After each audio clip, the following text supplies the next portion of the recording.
بسم اللہ الرحمن الرحیم۔ السلام علیکم ورحمۃ اللہ وبرکاتہ۔ محترم ناظرین، دنیا میں ایک ایسا پرندہ بھی ہے جس کو نحوست کی علامت سمجھا جاتا ہے۔ اس کو لوگ الو کے نام سے جانتے ہیں۔ کچھ لوگ اس کو گھر میں پریشانی لانے والا پرندہ کہتے ہیں۔ کچھ لوگ تو یہ کہتے ہیں کہ جس گھر میں یہ پرندہ بول پڑے یا آ جائے تو وہاں پریشانی اور مصیبت ضرور آتی ہے یا کسی کی موت ہونے والی ہے۔ ناظرین، کیا آپ جانتے ہیں کہ یہ پرندہ ہمیشہ ویرانوں میں ہی کیوں رہتا ہے؟ اور آخر ایسا کیا ہوا کہ یہ پرندہ سب سے چھپ کر ویرانوں میں رہنا پسند کرتا ہے؟ پھر اس نے کربلا کے دن ایسا کیا دیکھا تھا کہ اس نے آباد علاقوں کو چھوڑ کر ویرانوں میں رہنا بہتر سمجھا؟ اس ویڈیو میں ہم آپ کے ساتھ اس کے متعلق تمام معلومات شیئر کریں گے، لہٰذا ویڈیو کو مکمل ضرور دیکھیے گا۔ ناظرین محترم، الو کو آپ نے اپنی زندگی میں کبھی نہ کبھی ضرور دیکھا ہوگا اور آپ نے اس بات کو دیکھ کر محسوس کیا ہوگا، یہ پرندہ ہمیشہ ہی اداس رہتا ہے اور ہمیشہ ویرانوں میں ہی رہتا ہے۔ ناظرین محترم، حضرت سلیمان علیہ السلام سے الو کا ایک پورا مکالمہ کیا تھا۔ اس مکالمے کے بعد الو کو ایک بہت ہی خطرناک خطاب بھی دیا گیا تھا۔ سب سے پہلے حضرت سلیمان علیہ السلام اور الو کے درمیان جو بات ہوئی اس کے بارے میں آپ کو بتاتے چلیں۔ جانتے ہیں کہ حضرت سلیمان علیہ السلام کو اللہ کی جانب سے یہ طاقت عطا فرمائی گئی ہے کہ آپ کسی بھی کیڑے مکوڑے یا جانور سے بات کر سکتے تھے۔ ایک دفعہ ایک الو حضرت سلیمان علیہ السلام کی خدمت میں حاضر ہوا اور آپ کو سلام عرض کیا۔ علیہ السلام الو کے سلام کا جواب دیتے ہیں، جس کے بعد حضرت سلیمان علیہ السلام نے الو سے یہ سوال کیا کہ کھیت میں پیدا ہونے والی چیزوں کو تم کیوں نہیں کھاتے؟ جس کے بعد الو نے یہ جواب دیا کہ میں نے اناج کو صرف اس لیے کھانا چھوڑ دیا ہے کیونکہ حضرت آدم علیہ السلام کو جنت میں اس اناج کے کھانے کی وجہ سے ہی نکالا گیا تھا، اس لیے اس کے بعد میں نے اناج کو کھانا چھوڑ دیا ہے۔ اس کے بعد حضرت سلیمان علیہ السلام نے الو سے یہ پوچھا کہ تم پانی کیوں نہیں پیتے؟ جس کا جواب الو یہ دیتا ہے کہ یہ وہی پانی ہے جس میں حضرت نوح علیہ السلام کی قوم کو غرق کیا گیا تھا۔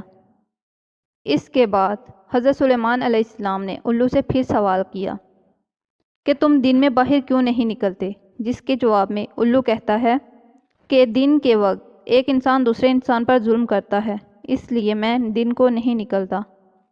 اس کے بعد حضرت سلیمان علیہ السلام کی جانب سے ایک اور سوال کیا جاتا ہے کہ جب تم اکیلے ویرانے میں بیٹھے ہوتے ہو تو کیا بڑبڑاتے ہو؟ جس کے جواب میں الو یہ کہتا ہے کہ جب بھی میں ویرانے میں اکیلا بیٹھا ہوتا ہوں تو یہ سوال کرتا ہوں کہ کہاں گئے وہ لوگ جو یہاں بسا کرتے تھے، بہت عیش و عشرت کی زندگی بسر کرتے تھے۔ الو کے ساتھ مکالمے کے بعد حضرت سلیمان علیہ السلام نے الو کے بارے میں یہ کہا کہ الو انسانوں سے محبت کرنے والا پرندہ ہے۔ میں نے کسی پرندے میں انسانوں کے لیے اتنی شفقت اور محبت نہیں دیکھی۔ نبی پاک صلی اللہ علیہ وآلہ وسلم کے زمانے تک الو انسانوں کے ساتھ ہی رہا کرتے تھے۔ یہ انسانوں کے گھروں میں گھونسلے بنا کر رہتے تھے اور گلی محلوں میں نظر آتے تھے اور انسانوں کے ساتھ ہی رہتے۔ انسان جب کچھ کھا رہے ہوتے تو یہ ان کے پاس آ کر بیٹھ جاتے اور ان کو جب انسان اپنے کھانے میں سے کچھ دے دیتا یا تھوڑا سا ان کی طرف پھینک دیتا تو یہ اسے کھا کر اڑ جاتے تھے۔ حضرت امام جعفر رضی اللہ عنہ اس بات کی تصدیق کرتے ہیں کہ نبی پاک حضرت محمد صلی اللہ علیہ وآلہ وسلم کے زمانے تک الو انسانوں میں ہی رہا کرتے تھے۔ ناظرین محترم، ایک بار ایک شخص امام جعفر صادق کی خدمت میں حاضر ہوا اور عرض کی کہ آپ مجھے بتا سکتے ہیں کہ یہ الو جو پرندہ ہے ہمیشہ ویرانے میں ہی کیوں رہنا پسند کرتا ہے اور ہمیشہ اداس ہی کیوں رہتا ہے؟ آپ نے فرمایا کہ جس طرح آج تم اس پرندے کو دیکھ رہے ہو یہ ہمیشہ سے ایسا نہیں تھا، یہ ہمیشہ نہ تو ویرانوں میں رہتا تھا اور نہ ہی اداس رہتا تھا۔ اس کے ساتھ ایک واقعہ پیش آیا جس کے بعد یہ پرندہ ہمیشہ اداس اور اکیلا رہنے لگا۔ یہ سن کر اس شخص نے عرض کیا، اے حضرت، کیا ہوا تھا اس پرندے کے ساتھ اور کون سا ایسا واقعہ رونما ہوا تھا؟ کہ امام جعفر صادق نے فرمایا، یہ الو نام کا پرندہ پیارے نبی حضرت محمد صلی اللہ علیہ وآلہ وسلم سے محبت کرنے والا پرندہ ہے اور پیارے نبی صلی اللہ علیہ وآلہ وسلم کی آل سے بھی محبت کرنے والا ہے۔ جب اس پرندے کو علم ہوا کہ حضرت امام حسین اپنے تمام ساتھیوں کے ساتھ کربلا میں رکے ہوئے ہیں تو یہ پرندہ محرم کی رات کربلا میں جا پہنچا اور حضرت امام حسین رضی اللہ عنہ سے عرض کرنے لگا، اے حسین، میرے لیے کیا حکم ہے؟ تو حضرت امام حسین رضی اللہ عنہ نے فرمایا، اے پرندے، تو یہاں سے چلا جا، کیونکہ کل جو کچھ پیارے نبی حضرت محمد صلی اللہ علیہ وسلم اور ان کی آل کے ساتھ ہونے والا ہے تم دیکھ نہیں پاؤ گے۔ یہ سن کر اس پرندے نے کہا، یا حسین، میں یہاں سے نہیں جاؤں گا بلکہ یہیں رہوں گا۔ جب الو پرندہ ضد کرنے لگا تو آپ نے فرمایا، ٹھیک ہے، رک جاؤ۔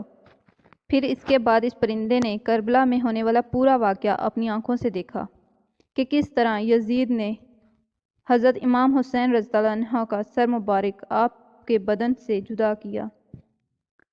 اس پرندے نے سب کچھ اپنی آنکھوں سے دیکھا۔ حضرت امام حسین کے ساتھیوں کے ساتھ جو بھی سلوک کیا گیا، اس پرندے نے سب اپنی آنکھوں سے دیکھا۔ تب سے یہ پرندہ انسانوں سے نفرت کرتا ہے اور انسانوں سے ڈرنے لگا ہے، اور اس وقت سے رات کو گھومتا ہے اور ویرانوں میں ہی اکیلا اداس رہتا ہے۔ کچھ لوگ الو کو منحوس سمجھتے ہیں، بلکہ ان کو یہ معلوم ہی نہیں یہ منحوس کس وجہ سے ہے، بلکہ ایسے ہی اس کو منحوس کہنے لگتے ہیں۔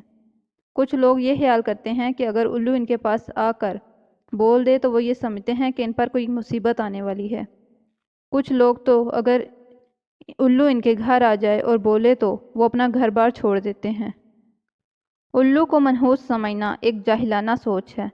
یہ بیچارہ تو کبھی کبھار بولتا ہے، بلکہ یہ بیچارہ تو خود انسانوں سے ڈرتا ہے۔ اگر اس سے کہیں انسان نظر آ جائیں تو فوراً اڑ جاتا ہے، تو پھر یہ کس طرح کسی کو نقصان پہنچا سکتا ہے؟ آپ کو یہ جان کر حیرانی ہوگی کہ پوری دنیا میں 205 اقسام کے الو پائے جاتے ہیں، بلکہ ان کی پوری قوم کو 2 حصوں یعنی 2 قبیلوں میں تقسیم کیا گیا ہے، ایک باران اور دوسرا عام الو۔ اگر آپ کو یاد رہے تو یہ کیڑے مکوڑے نہ صرف انسانوں کے دشمن ہوتے ہیں، بلکہ کھیتوں میں اگنے والے اناج کے بھی بہت بڑے دشمن ہوتے ہیں۔ لیکن الو ان کو اپنی خوراک بنا کر کروڑوں کا اناج بچاتا ہے۔ الو ان کی مالی مدد کرتا ہے، اس لیے انسانوں کا دوست کہلاتا ہے۔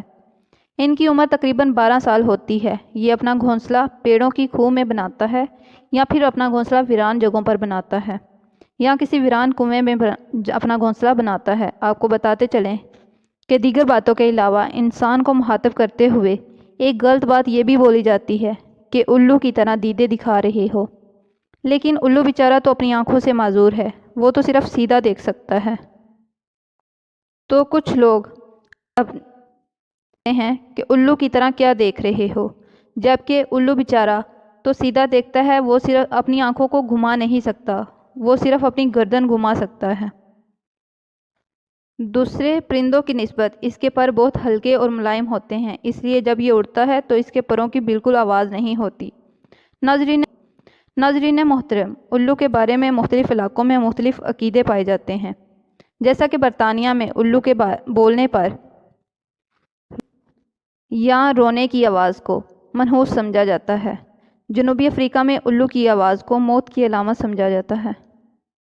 کینیڈا میں 3 دن لگاتار الو کے بولنے کو موت کی علامت سمجھا جاتا ہے۔ چین میں الو دکھائی دینے پر پڑوسی کی موت کی علامت سمجھی جاتی ہے۔ ایران میں الو کی اچھی آواز کو خوشی کی خبر سمجھا جاتا ہے، جبکہ رونے والی آواز کو بری خبر سمجھا جاتا ہے۔ ترکی میں بھی الو کو منحوس ہی سمجھا جاتا ہے، لیکن سفید الو کو صحیح سمجھا جاتا ہے۔ ہندوستان میں الو کا گھر میں آنا اور بولنا اچھا شگن نہیں مانا جاتا، لیکن دیوالی کے موقع پر جادو کے ہاتھ میں اور خوشخبری لانے کے لیے الو کی بلی چڑھاتے ہیں، مطلب کہ الو کی قربانی دیتے ہیں۔ ناظرین محترم، ہم امید کرتے ہیں کہ آج کی ویڈیو سے آپ کی معلومات میں کافی اضافہ ہوا ہوگا۔ ویڈیو اچھی لگی ہو تو لائک اور شیئر ضرور کریے گا، اور مزید اس طرح کی اسلامی ویڈیوز آپ کو ملتی رہیں اس لیے چینل کو سبسکرائب ضرور کریے گا۔ شکریہ۔